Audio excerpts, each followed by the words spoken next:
Bienvenue sur la chaîne Philonour. Alors, est-ce que ça vous est déjà arrivé? Vous êtes là en plein milieu d'un moment hyper important, peut-être une prière, une méditation, une conversation profonde, et là, paf, une pensée complètement déplacée, voire dérangeante qui surgit de nulle part. C'est une expérience que presque tout le monde connaît et qui peut nous laisser un peu confus et même coupables. Aujourd'hui, on va explorer les mécanismes de l'esprit pour comprendre pourquoi ça se produit, en s'appuyant sur la sagesse vraiment intemporelle de Bediüzzaman Said Nursi, des idées qui datent des années 1920. Voilà la grande question. Ce sentiment d'être un peu trahi par son propre esprit, c'est assez déconcertant, on est d'accord. Mais et si ce n'était pas du tout un défaut moral, mais simplement un mécanisme? Cette analyse, elle est là pour amener de la clarté et, je l'espère, un vrai soulagement, en expliquant comment notre esprit fonctionne réellement. Allez, on plonge dans le vif du sujet.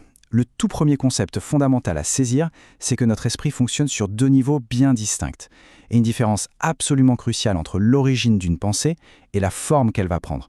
Et ça, c'est la clé de tout le reste. Ok, alors voici la distinction à bien comprendre.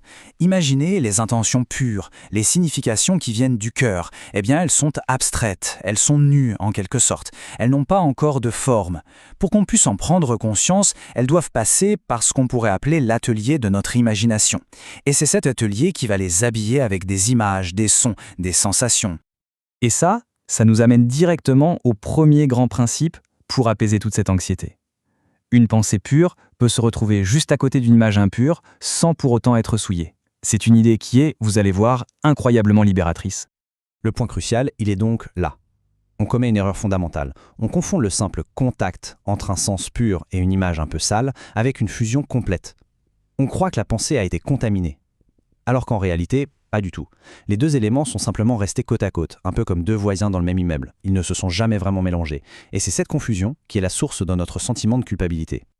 Et Nursi donne cette analogie qui est juste brillante pour illustrer ça. Pour la prière, on a besoin d'une pureté extérieure, rituelle. Mais en même temps, notre corps, lui, contient des impuretés internes. C'est physiologique. Pourtant, cette impureté à l'intérieur n'invalide pas la pureté à l'extérieur. Pourquoi? Parce que ce sont deux niveaux différents, qui sont régis par des règles différentes. Et bien de la même manière, l'imagination et le cœur sont deux niveaux distincts qui ne se contaminent pas automatiquement. Passons maintenant au deuxième mécanisme clé qui génère ces pensées intrusives. Il s'agit d'un processus complètement automatique de notre esprit, ce qu'on appelle l'association d'idées. C'est un principe fascinant de notre psyché. Dans notre esprit, les contraires s'attirent. Des concepts qui sont totalement opposés dans le monde réel, comme le sacré et le profane, le pur et l'impur, sont en fait des voisins très très proches dans notre réseau mental.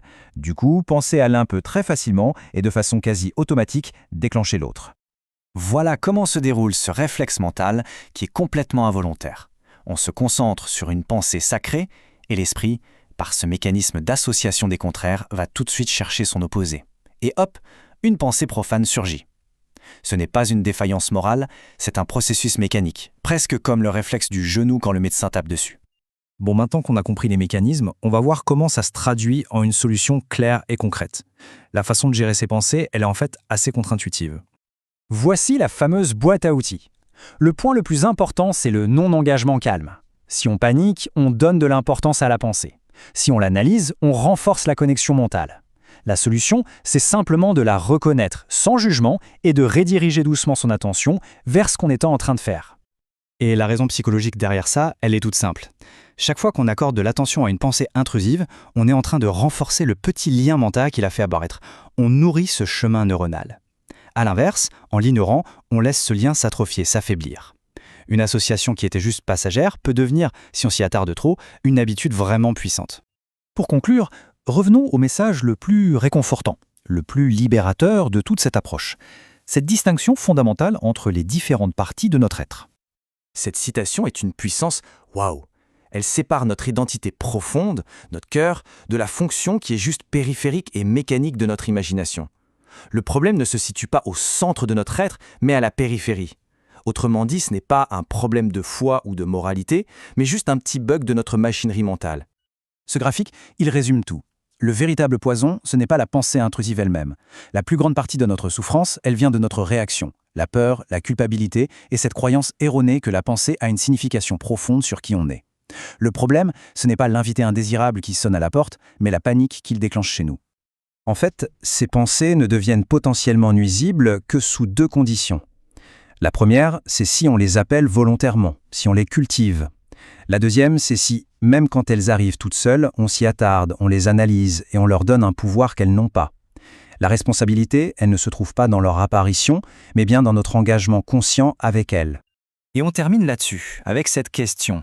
Une question qui vise vraiment à nous redonner le pouvoir. Au lieu d'être une victime passive de nos pensées, on peut devenir le directeur actif de notre attention. Comprendre le mécanisme, c'est la toute première étape pour désamorcer la bombe de l'anxiété.